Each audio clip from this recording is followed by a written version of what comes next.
Então, gente, sejam muito bem-vindos a mais um episódio do Hora Café, esse podcast que nasceu com a intenção de a gente parar um pouco, né, deixar a mente fluir para que os insights aconteçam.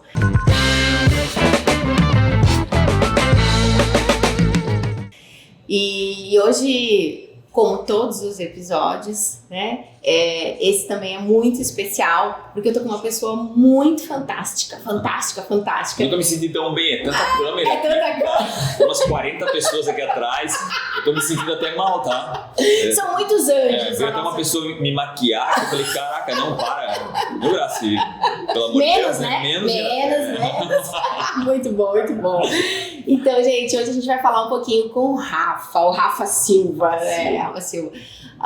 O Rafa é uma pessoa que eu conheci há pouquíssimo tempo. Na verdade, esse ano eu acho que a gente se conheceu, né? Não sei se eu cheguei a vir aqui no ano passado, logo depois, mas eu acho que não. Eu acho que foi esse ano, início desse ano.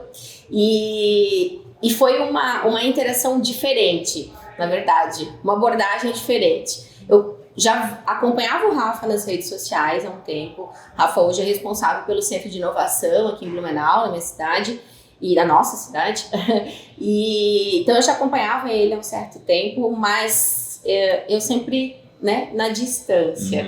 Porque às vezes a gente tem essa ideia de que uma pessoa que se expõe muito, ou que tem muitos compromissos, ou que está sempre falando com muitas pessoas, ela é inacessível. Verdade. Né? A gente tem essa coisa, principalmente a gente que acompanha.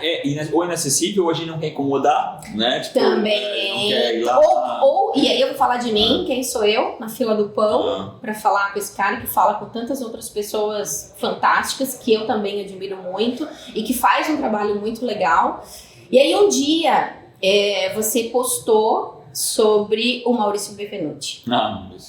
Sobre o livro? O livro Desobedeça, exatamente. E quando você postou, pela relação que eu tenho com o Maurício, eu me conectei de forma diferente. E olha que interessante, né? Quando a gente faz sem querer, né? Assistam esse vídeo, a palavra de Maurício. Eu tenho... Gente, tem um projeto saindo no forno com o Maurício muito legal. Muito legal. Nas próximas semanas aí a gente vai falar um pouco mais da palavra do Maurício. Enfim, então foi uma conexão muito, muito sincera e genuína, porque a forma como você falou dele, falou do livro, é a forma como eu também enxergo a inovação, as carreiras, as pessoas, o trabalho, enfim, né? Todo esse mundo fantástico que a gente está vendo acontecer, está tendo a honra. É jovem, né? Ele é jovem, Não, eu até diria que ele é um pouquinho mais assim, jovem que a gente. Mas é o mundo de empreendedorismo para nós, que é muito jovem. Jovem. Nosso país, ele tem menos de 40 anos de democracia, né? Então, se tu pensar bem, cara, tudo muito novo e recente. A gente se acha os super poderosos, mas, cara, a gente é muito criança ainda. Mas porque a gente tem muito o nosso pensamento no agora, nesse exato momento e no futuro. Verdade. E poucas vezes a gente olha quanto tempo. Verdade. Ou o que a gente fez, ou aonde nós estivemos e tudo mais. Mas essa brincadeira de olhar para trás, de focar no agora e olhar no futuro, ele tem que ser constante, né? E aí foi onde a gente acabou se conectando. Eu mandei um direct na rede e ele logo em seguida respondeu. E assim, Rafa, quando tu logo em seguida respondeu, tu não tem noção. Eu falei, se não é pra responder, não manda direct. Ele me respondeu, né? Então assim, isso até pra quem tá ouvindo a gente e vendo, quando você tem alguém que poxa, você tem como exemplo, ou que você tem como referência, essa referência é por alguma conexão. Essa pessoa fala coisas que faz sentido pra você, ou ela faz coisas que faz sentido pra você naquele momento. Então, assim, se eu puder já dar um conselho, não deixe de mandar mensagem. Se o outro vai responder, aí é um problema. Aí já foi, mas a gente precisa fazer esse movimento de agir. É isso aí. E eu acho que esse movimento de agir também, Rafa, tem um pouco a ver com esse momento agora. E com esse convite que eu te fiz e que você aceitou, me respondendo também muito prontamente, rapidamente. Pode ser amanhã? Bora! E foi semana passada que a gente Foi? Eu falei, cara, não, já vamos ajustar semana que vem e vamos fazer acontecer. Exatamente. Então, assim, seja muito bem-vindo, Rafa, à Hora Café, pra gente tomar um pequeno café, né? Tô tomando. Tá aí, olha aí, um pequeno café pra gente trocar um pouquinho e poder compartilhar com o mundo as nossas trocas. Eu acho legal esse teu movimento, que esse teu movimento tenho quase certeza que vai inspirar muita gente. Por quê? Porque você é a pessoa que pensa muito, que toma passos mais firmes, né? Eu sou realmente um maluquinho, eu até às vezes me pareço o menino do livro, e tu não, e tu sempre deu passos muito, né, precisos, pelo menos é a impressão que eu tenho, né, dessa jovem amizade que a gente tem. E tu dá esse salto, né? Eu acho que vai inspirar um monte de gente que adoraria saltar, sabe? E que não salta por esse medo, né? A gente estava falando antes aqui, e exatamente que essa situação, né? Cada um é único, né? Então, cada um sabe o porquê não faz aquilo, não toma aquela decisão. Então, você tomar essa decisão, se expor, que não é fácil, não é simples, não. Né? A gente não é que tem vergonha, a gente tem medo, né, do que os outros vão falar, do que vão fazer. É o julgamento, porque a gente está o tempo todo querendo pertencer e ser aceito. E na medida em que a gente se expõe ou se arrisca, ou seja, se joga, como tu falou, a gente corre esse risco. Total, corre não, a gente vai levar lambada. Eu recebi muito print de muita gente, de muito amigo.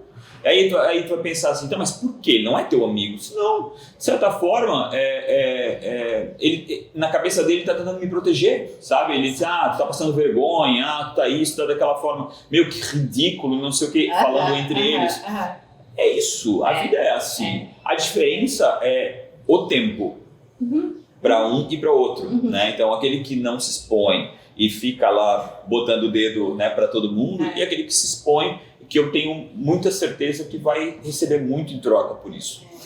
Porque o legal né, tipo, na verdade, cada um acho que tem um porquê tá se expondo, né? Sim. E o meu se expor tem a ver com conhecer gente. Né? Então eu gosto, poxa, acho que nunca se conheceria, né, se talvez não tivesse esbarrado na rede social. Então, para mim, o meu propósito e a gente estava falando antes, eu nem sabia dele antes, mas é muito importante para mim, foi muito esse, eu entendi que foi esse. Eu posso conhecer um monte de gente através da rede social e me ajudou bastante. Exatamente. Parabéns. Obrigada, Rafa. Obrigada mesmo. É importante, e eu te falei isso, né, quando eu comecei, no primeiro episódio, quando a gente lançou, e logo em seguida você também fez esse movimento de dizer, cara, que massa, parabéns e tal. Então isso me encorajou ainda mais, porque o medo de ser rejeitado, o medo de ser julgado, ele vai vir de qualquer jeito, você fazendo ou não fazendo, né? Então, quando a gente tem a validação na outra ponta, positiva, te encoraja mais. Porque vai ter, como tu falou, aqueles que vão julgar, e tá tudo certo, mas o que vai te fazer continuar? Aqueles que vão te encorajar também. E uma coisa muito importante para as pessoas que estão, às vezes, escutando, vão estar te escutando e vão estar com esse medinho. A gente não é tão importante. Olha, é muito importante você saber disso, é muito importante você saber que você não é importante. A gente não é importante. Então, o que acontece? A pessoa tem contato com a gente por alguns milissegundos, vai criar na cabeça dela, né, aquela situação de, tá sendo um palhaço. 10, 12, 15, 20 segundos depois, ela nem lembra do que ela viu aquele feed com você lá, entendeu? E quem gostou daquilo que viu vai entrar em contato com você e vai seguir o caminho. Isso. Então a gente não é tão importante, é muito, né, pode parecer besta, mas para quem está esperando alguma coisa, vai dizer, as pessoas vão falar, não vai ser desse problema, não vai ter esse problema. E sabe, se tu falando isso, tem umas passagens, né, enfim, da Bíblia e, enfim, alguns pastores, algumas palavras que falam muito isso. O importante nunca é o mensageiro. Nunca é. Concordo. Não tem nada a ver com o mensageiro. Tem a ver com a mensagem. Tem a ver com... Agradeço o mensageiro ainda, né? Porque exato. Tem coragem pra... Então, assim, é a mensagem que é mais importante. Existe alguma coisa aí Porque quando eu estou nessas horas de café, e principalmente nesses últimos meses, né, esse último ano aí, que eu tomei muito café, né, eu sou muito agradecida, eu conheci muita gente bacana, tem coisa que reverbera e que outras pessoas também podem se encontrar nisso e se encorajar, como tu falou. Porque, e aí eu vou voltar numa coisa muito importante que eu estava te falando um pouco antes da gente começar a gravação, que é a questão do medo, né? Eu tenho pesquisado um pouco sobre neurociência, sobre psicologia, psicanálise, enfim, e o que isso tudo tem a ver com inovação? O que isso tudo tem a ver com tecnologia? Ou, se a gente pensar agora dentro de uma empresa, né? Eu estava numa aula, né, esses dias na Startse, algumas semanas atrás, e quem estava conversando com a gente era o diretor de inovação global da Ambev. Caraca. Nossa, cara super gente boa, super que nem a gente, assim. Livre, leve e solto, assim, que nem a gente. E aí, um dos pontos que mais foi discutido, Rafa, foi assim, por que tanta dificuldade de implementar a inovação? Porque, às vezes, tanta dificuldade dentro de empresas, ou até mais tradicionais, claro, a Ambev né, tem uma história um pouco diferente, mas o que fez a Ambev, então, ser diferente? O que fez ela se reinventar e o grande proposta e propósito dela hoje, pelo que ele trouxe lá pra gente, é daqui a pouco tempo não ser mais lembrada como uma distribuidora de bebidas ou como uma cervejaria, entende? Mas ela ser reconhecida como uma empresa de inovação. E ele disse que a maior dificuldade é os CEOs, os executivos, terem a perspectiva de mudar, de inovar. A inovação sempre ficou, né, as OKRs ali, toda a meta da inovação ficou sempre abaixo do marketing. Na verdade, a inovação sempre foi uma ferramenta de comunicação das empresas. Ou de venda, ou de processo. Vamos fazer um robô que não vai fazer o quê? Aquilo vai gerar um certo buzz e aquilo vai fazer bem para a empresa pelo buzz, mas aquilo nunca vai ser implementado. Então, eu acho que a grande dificuldade das empresas é exatamente o que tu respondeu. O CEO está preocupado com as metas que ele tem que entregar, né? A responsabilidade que a empresa exige e essa dificuldade de interpretar os menininhos de bermuda, né, tentando destruir o que a empresa faz, ela realmente é difícil, né? Cada vez tem melhorado um pouco mais esse ambiente, mas ainda é muito difícil porque, mais uma vez, o CEO tem os problemas deles, a responsabilidade deles, mas eu acho que se ele mudasse a cadeira, né, do head de inovação para o lado dele, muita coisa mudaria nessa... Porque todo mundo pensa dentro de uma empresa quando, fizemos uma área que seja de inovação, ou fizemos um laboratório, como eu falava na escola, né? Que laboratório bonito de robótica, né, que a escola tem e tudo mais, porque eu trato os dois lugares com muitas semelhanças, tá? Que do lugar de onde eu venho, né, que é a educação, e que precisa mudar. Como eu tive nas duas cadeiras, né? Na cadeira lá dentro da escola, como professora e tal, mas eu também fiquei um tempo nessa cadeira da empresa, né? Da empreendedora, da empresária e tudo mais. E quando a gente fala de trazer a inovação, quando a empresa passa por uma crise, ou ela tem alguma dificuldade, ou ela não atingiu a meta, o primeiro lugar de onde ela tira budget é de onde? Porque é um penduricalho, né, na cabeça dela. Exatamente. Aquilo não tem um ROI. Isso. E aí, o que acontece? Tá, mas peraí, é ali que eu precisaria... Vou aqui, né? Tô aqui jogando a minha concepção. Mas é ali que eu deveria investir justamente para extrair uma solução para esse problema que eu estou enfrentando. Porque na minha concepção, a inovação ela não está atrelada necessariamente a um produto físico, uma tecnologia física, ou como a gente comentou antes, que eu vou investir num novo software, eu vou investir numa tela, eu vou investir num laboratório ou numa área de inovação na minha empresa. Não, eu vou investir em pessoas que tenham capacidade de resolver problemas. Pronto. Na real, essa é a resposta de tudo. São pessoas. Tu tem que achar uma forma de ser magnetismo para gênios, né? Pessoas que... Gênios no sentido de inovação, de resolver, preguiçosos, para achar o caminho mais fácil, mais rápido, menos custo. Isso é inovação. Sabe qual é a loucura? É que a maioria dos CEOs não consomem o próprio produto. Né? Então, às vezes, o cara não tem a interpretação do próprio serviço. É meio louco o que eu vendo, isso, né? O que de fato eu vendo, o que de fato eu ofereço. A maioria não pisa lá na ponta para poder... Eu tive reuniões assim, malignas, né? Sei lá, no 12º andar, lá na coisa. Avenida Paulista. Os caras de um almoço servido de pessoas com luvas brancas e não sei o que lá. Sim. E a gente falando sobre os problemas da ponta e assim... Não existia esse problema na ponta, na cabeça dessas pessoas, como sabe? Isso pode existir? Não, aqui dentro não existe, sabe? Tipo, esse tipo de interpretação. Mas tu resumiu, assim, são pessoas. Né? Tanto os CEOs, diretores executivos, assim, na sua pequena empresa. Mas eu tenho... O que isso serve para mim se eu sou uma padaria?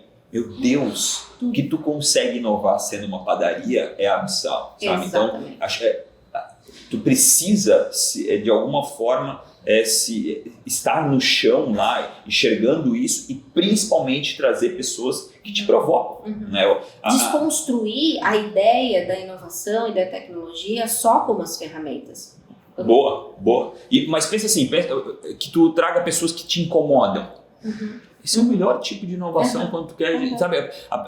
Porque o que acontece na maioria das vezes, não, eu quero aquelas pessoas que seguem exatamente aquilo que eu faço, eu não quero ninguém melhor que eu e não sei o que. Exatamente. Muito pelo contrário, traz para tua padaria gente que te incomoda, gente que não é que te incomoda de faltar e não aparecer. Que tem um mindset diferente. Porque assim, eu lembro, tu me fez lembrar, teve um período na equipe, uma vez eu fiz um trabalho, que eu tinha uma equipe de 10 pessoas que trabalhavam diretamente comigo e a gente fez um trabalho de perfil, comportamental e tudo mais. E eu gostava muito de fazer isso de forma individual, mas coletiva, para que todos se conhecessem também, né? Porque na medida em que eu conheço um pouco como é que é o teu mindset, como é que é o teu perfil, eu também sei me comunicar melhor com você. E se eu sei me comunicar melhor com você, a gente pode gerar resultado junto também melhor, entende? Então, assim, eu te entender e te conhecer sem a ideia do julgamento, mas entender como de fato você funciona e como teu mindset funciona, eu vou encontrar estratégias para conseguir conversar contigo para que a gente alcance um determinado resultado ou para que a gente possa encontrar uma solução. E aí eu lembro que num desses encontros e discussão, um membro da equipe falou, nossa, que interessante, né? A maioria das pessoas que trabalham diretamente contigo tem um perfil completamente diferente do teu. Eu falei, graças a Deus, porque se fosse para fazer um monte igual a mim, a gente não ia ter inovação. Porque eu preciso ter diferentes olhares. Claro, como um CEO, como um executivo, como dono de empresa, enfim, eu sei, ou deveria saber onde eu quero chegar. E eu vou usar esses olhares a favor né, da empresa. Tu acabou de resumir 40 anos de conversa entre pessoas. Quanto mais tu entender de pessoas, quanto mais tu conseguir se comunicar com pessoas, quanto mais tu entender, mais tu vai gerar empatia, mais tu vai criar soluções para a pessoa. A gente consegue ver essas grandes empresas e a gente vê isso morto. Né? Então, as empresas não são mais vivas, né? Por isso. E até esses contratos de M&A, de compra de startups, me destroem. Porque eles compram a empresa inteira do cara, chutam o cara, o que tinha mais valor está indo embora pela janela, e aí eles ficam só, beleza, com o resultado que a empresa fez para trás, não para frente. E aquela pessoa dentro do meu negócio ia me provocar. Eu tenho alguns sócios. Os 2 sócios que assim, tem uma performance muito boa são caras que eu odiava trabalhar contra. Eu não gostava de trabalhar contra ele lá e o cara. Eu odiava tanto que eu disse, não, esse cara tem que ser meu sócio. Porque ele é tão bom no que ele faz que ele tem que estar comigo, entendeu? Fazendo comigo. E eu ainda odeio eles, só que eles são meus sócios agora e a gente tem um resultado muito bom. Odeio no sentido de se provocar, eles tiram... Se incomodar. Eles me incomodam muito e eu acho isso fantástico. E esse... Mas o game é gente, o game é pessoas. E aí, vamos lá, já que a gente está falando de empresa também, gente que faz ali, gente que está executando em alguma medida, né, um projeto, uma ideia, gente, os sócios, ou enfim, os executivos, né, e gente, os clientes. Isso. Tudo é gente, né? E gente, os clientes, porque tu já viu que tem muito essa coisa agora, né, porque os discursos sempre são muito bonitos, né, os comos da vida, né, mas você precisa fazer com o cliente, não para o cliente. Mas o que é fazer com o cliente? É entender de fato quem ele é, como ele funciona e o que ele espera de ti. Porque se for isso, a gente tem que mudar um pouquinho talvez a própria lógica da empresa. A empresa, eu não criei uma empresa para me servir. Para me dar dinheiro. Para que eu alcance todos os meus sonhos de viajar, de comprar, de tal. Eu criei uma empresa assim, isso vai ser que resultado, e é bom, eu sempre falo, eu amo dinheiro, mas assim, é para servir. A empresa é para servir o outro. Esse outro são os meus clientes na ponta. Então, quem verdadeiramente eles são? Qual é o mindset dos meus clientes? Como que eles funcionam? O que eles esperam de mim? Porque quando eu entendo o que eles esperam de mim, da minha empresa, do meu produto, e eu tô ali para servir ele, não é que eu vou fazer coisas que vai contra os meus princípios e os meus valores, mas é entender que eu posso te ajudar. E quando eu posso te ajudar, quando que um cliente não vai querer comprar alguma coisa de mim? Quando ele entende genuinamente que eu tô aqui para te ajudar, para te servir, para fazer o melhor para ti, seja num serviço ou num produto, não tem como dar errado. Não tem como o negócio dar errado. E assim, a gente fala, acho que isso tem permeado nos últimos 10 anos, falando muito sobre isso, e tu vê muito pouca coisa acontecendo, né? Tu ainda tomou um café e o cara não quer nem saber teu telefone. Ele não quer nem saber o teu nome.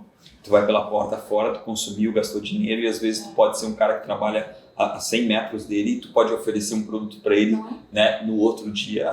É muito doido isso, assim, as pessoas não sabem. Tem alguns estudos que mostram quando você tem um negócio que tem um número específico de clientes, né, 100, 200, 300, 400 clientes que circulam, vamos falar do comércio, enfim, né, ou que compram via digital de você, que é um número maior, você tem ali, no mínimo, mais 10 possíveis novos negócios, produtos para oferecer para esse cliente. Entende? Mas você precisa olhar para ele. É isso aí.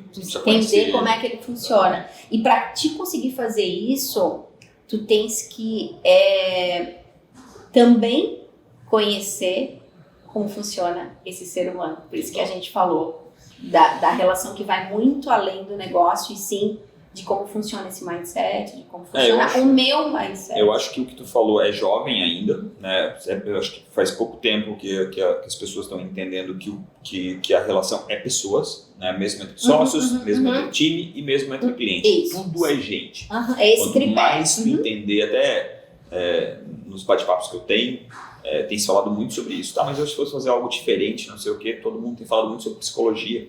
Né? Então, por quê? Eu acho que a maior tecnologia que está, na verdade, para nascer, na verdade já nasceu, a gente só não teve consciência, agora estamos tomando, são as pessoas.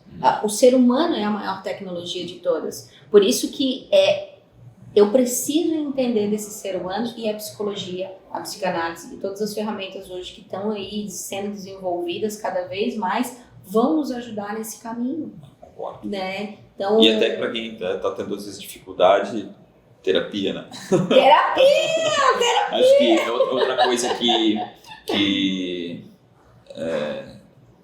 parou de ser visto como uma doença, né? Tu fazer terapia e ser visto como poxa, preciso me conhecer um pouco melhor agora que eu tô tudo bem. Então isso também é muito importante. Para de tratar de uma forma eu vou pro terapeuta para me curar. Não, para se conhecer um pouco melhor, né? Não, para entender como é que tu funciona. Porque a gente é muito pro externo. Por quê? E é aquilo que a gente tá falando um pouco antes também de começar a gravar. A gente, quando é criança, a gente se reporta aos pais. Quando a gente está na escola, a gente se reporta aos professores. E quando a gente é adulto, a gente se reporta a um chefe, enfim. Ou até mesmo a uma sociedade. Sim, totalmente. Né? Se eu sou chefe, então, mas eu me reporto a uma sociedade. Então a gente está muito pro externo. A aquilo que a gente falou da exposição. A gente fica muito preocupado com esses termos. Então, a gente tem pouco tempo dedicado a entender de fato por que eu ajo dessa forma, por que eu tenho esse medo, por que eu não consigo falar na frente da câmera tão tranquilamente assim, ou porque, enfim, e os porquês. Não para certo e errado, mas para entender. Até porque é outra coisa que não existe, né? Não existe certo e errado. Existe uma decisão e resultado. E ela é subjetiva. Ponto. Então, quando tu toma uma decisão, quando tu enfrenta um caminho, vai ter um resultado. Não existe certo e errado. Né? Então, o que tu vai fazer é uma escolha tua e o resultado que tu vai ter cabe à escolha que tu teve. Também. Acho que é isso. Quando eu comentei contigo sobre um pouquinho dessa pesquisa que eu tenho feito e atrelado, então, todo esse comportamento humano, né, e usado as ferramentas da psicologia, da psicanálise, enfim, das terapias de modo geral, com a inovação, então, peraí, o que isso aqui tem a ver com isso? Tem um ponto que tem me chamado muita atenção, que é realmente o medo. Como, de fato, o medo interfere nos processos de inovação. Né? Então, por exemplo, por que o CEO tem dificuldade? A gente, claro, falou da questão do resultado, né, e tudo mais. Mas, vamos lá, vou um pouquinho mais a fundo do resultado. Por que ele tem medo de não ter o determinado resultado? Porque ele não vai ganhar algo que talvez está atrelado a algum objetivo pessoal dele, né? Ou seja, da própria empresa, porque ele gerou uma expectativa de um sonho, ou ele precisa colocar comida dentro de casa, ponto. Às vezes é isso, né? Então, eu tenho medo. Então, não é o medo só do resultado, não é a consequência desse resultado, né? Ou de não ter alcançado esse resultado. Então, o medo, ele permeia o nosso comportamento o tempo inteiro. Ele está sempre na decisão que você precisa tomar. Ele está sempre mais na simples decisão. Ou mais exatamente. Complexa. Então, assim, tô buscando entender um pouco, né, como a gente trabalha esse medo em time de inovação. Ou dentro do time, dentro de uma empresa. Porque o medo de errar é muito grande. E não vai errar várias vezes. Exatamente. Aquilo que a gente falou, tô aqui pivotando, né? Tô aqui brincando, vamos ver o que vai dar esse canal, vamos ver o que vai dar esse podcast.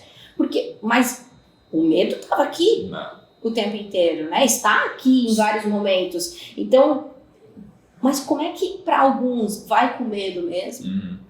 Como tu falou, não, vai, faz e vamos ver o que tá com medo, vai cagar. Vai cagado mesmo. E porque outros é mais difícil. Então, eu quase acredito realmente na resposta de que ele tem a ver com a psicologia, ele tem a ver com essa criação, com essa área. Toda então, parte. E aí é uma união de habilidades que a gente precisa trabalhar quando a gente fala na criação de times. Ou na própria educação, como a gente já falou, né, sobre as mudanças que a educação precisa ter, que não tem mais nada a ver com a quantidade de informação e de conteúdo que a gente dá para esses estudantes, mas sim quais as habilidades que a gente desenvolve, que vai ter que estar atrelado não só aos processos de inovação, mas que dentro desses processos de inovação eu preciso olhar para o comportamento humano e como ele se desenvolve e se constrói na trajetória, né? Porque nós temos 20 anos, né, Rafa? Então, a gente está construindo ainda a jornada. Até por isso, né? Isso. Porque agora a jornada é mais longa. Isso. Na verdade, a jornada ela não termina, né? Ela termina quando acaba. Eu tenho 44, me sinto com 15, 16 anos de idade. Pancho trabalha comigo, tem 50 e poucos. É isso. A mesma coisa. 16, 17 anos, a gente se acha... Até brinquei que tava falando com duas meninas com 30 e pouco, falei, capacete da puberdade, né? Então, é verdade, a gente se sente hoje muito jovem. Eu vou te dizer. Acabou aquele sonho dourado de eu quero me aposentar e ficar no mar. Não existe mais isso. Cara, sabe o que eu falei pros meus anjos esses dias? Eu disse pra eles assim, olha, gente, eu tô com um negócio aqui dentro, depois que a gente lançou o primeiro episódio, assim, ó, meu Deus, que eu lembrei de quando eu comecei a trabalhar com 14 anos. Nossa, que eu tinha aquela sede de fazer, de realizar o que, não sei, gente, eu só preciso fazer, entende? E isso é importante pra você que tem entre os 20 e pouco, que acha que não fez nada. Tá? Essa energia que vai mover pra fazer. Então, cara, pensa bem, tá com 20 e pouco, ninguém fez nada com 20 e pouco, né? Porque 3 caras na Terra criaram Facebook, não sei o que lá. Acho que todo mundo... 8 bilhões não fizeram nada com 20 e pouco, beberam, caíram e é isso. Tu até falou dos 8 bilhões, né, que foi batida a marca agora, né, os 8 bilhões de população, e aí vou puxar o que tu falou Gente, a gente quer ser importante aonde? Nesses 8 milhões? Quem somos nós, os 8 milhões? Me tira o sono, não vou fazer porque eu tô com uma vergonha da minha família. Eu falei, caralho, faz. É bem isso, Rafa, eu não posso encerrar esse nosso bate-papo, não tem como encerrar, assim, sem eu te perguntar uma coisa que eu tava aqui ruminando, mas como a gente foi pra vários caminhos, né, nossa mente... A gente andou em vários lugares, né? Mas no fim a gente falou de gente. No fim tudo a gente que a gente já O amigo foi lá, quer aprender sobre gente? Aqui! Você acabou de voltar também dos Estados Unidos, né, ficou também um bom tempinho lá, isso. E, cara, me conta o que mais te chamou a atenção e como background nessa nossa conversa até agora. O que você viu ou o que você sentiu lá sobre pessoas, talvez, e que de fato a gente não consegue transpor nada, tá? Uhum. Já me perguntaram várias vezes, o que a gente precisa fazer para ser Vale do Silício? Nada. Não falo nada, gente. A gente consegue ser o Vale do Itajaí. O Vale do Itajaí a gente consegue ser, exatamente, porque o Vale do Silício tem uma história. Isso aí. História de pessoas. E de alguns aninhos, né? E de muitos anos, que a gente só vê isso agora, né? Então, talvez a gente precise no Vale do Itajaí olhar para nossa história também, então. Eu acho que eu vou trazer uma mensagem super positiva, né? Eu vejo hoje os Estados Unidos, acho que não vou falar como um todo, mas as partes mais maduras dos Estados Unidos em bastante declínio. Acho que a parte pessoal, né, do americano tem declinado muito. Também eles estão nesse game de capitalismo há 100 anos, né? A gente está a menos de 40. E eu acho que talvez essa é uma mensagem que a gente vai ter. Por um outro lado, eu sinto que o nosso país está todo por fazer. Todo por fazer. A gente tem um país enorme, lindo, maravilhoso, com um material humano muito bom, que são ciclos, né? O teu filho vai ser diferente de vocês. E lá eu sinto que existe um declínio muito forte psicológico. Tu vê muito homeless na estrada. Aí tu vai dizer assim, poxa, mas é um país tão tipo, um país primeiro mundo, com tanta oportunidade, tem gente morando na rua, tem muito a ver com o psicológico, né? Então tu vê milhares, não estou falando de centenas, milhares de pessoas acampadas. Então eu vejo que é um país em declínio, um país que passou, né, por um momento muito bom, forte crescimento, e que está em declínio com as pessoas, com o ser humano. E a gente vem numa pegada diferente. A gente quase que valoriza o ser humano antes de tudo. E aí, com todo o contexto e com toda a somatória que o nosso país traz, né? Poxa, o nosso país é um continental. É diversidade.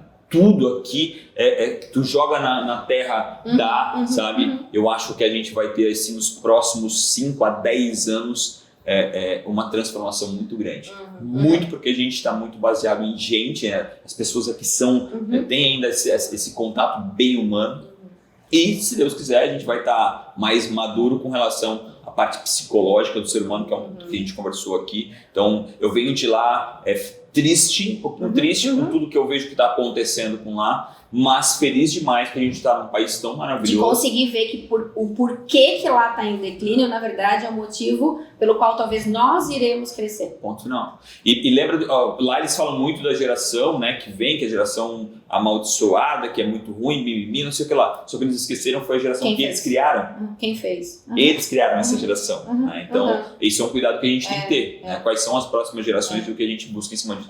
E principalmente nosso sistema latino, né, da família, desse jeito. De uma valorização. A gente se conversa por 10, 15 minutos, a gente já é amigo. Certo. Lá não existe isso. Né? Demora muito, Talvez isso está começando a cair. Mas eu até te diria que essa questão dos jovens, né, e dessa nova geração aí, que quem está fazendo somos nós, você tem filho, eu tenho filho, então realmente é um papo também para mais uma hora frouxa, assim.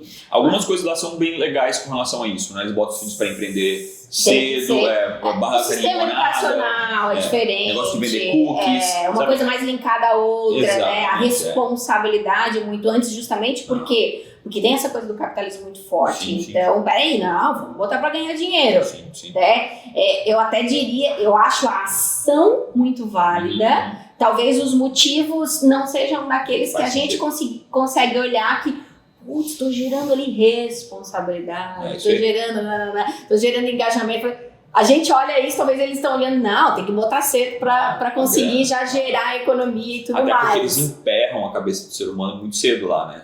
Tem que ter sucesso, tem que ter sucesso. Se tu não entra na faculdade, tu não é ninguém. Porque a gente tá falando de cultura, da cultura americana vista pelo mundo, né? Ou seja, quem são os americanos, os melhores do mundo. Logo, a minha educação diz que eu tenho que ser o melhor do mundo sempre. É isso, né? Rafa do céu. Obrigado.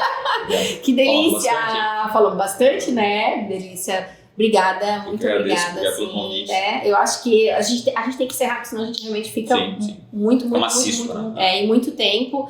Mas eu agradeço demais. Todos os pontos que a gente falou são pontos que geram muitas outras discussões, né? E que ficamos abertos, eu, você, juntos ou separados, para quem quiser conversar com a gente sobre isso também. Total. Né? Quem se sentir da mesma forma que eu abordei o Rafa na rede social, né? Gente, sintam-se à vontade, né? Também para nos abordarem. Até se discordar, pode escrever embaixo. Por favor, porque a gente gosta, né? A gente gosta de dialogar. Exatamente. A gente gosta de discutir no processo do diálogo, porque é nessa troca do diálogo é que as grandes coisas acontecem, as grandes ideias, os grandes produtos, as grandes soluções. Então, gente, obrigado para quem ficou até aqui com a gente, né? E até o próximo. Valeu!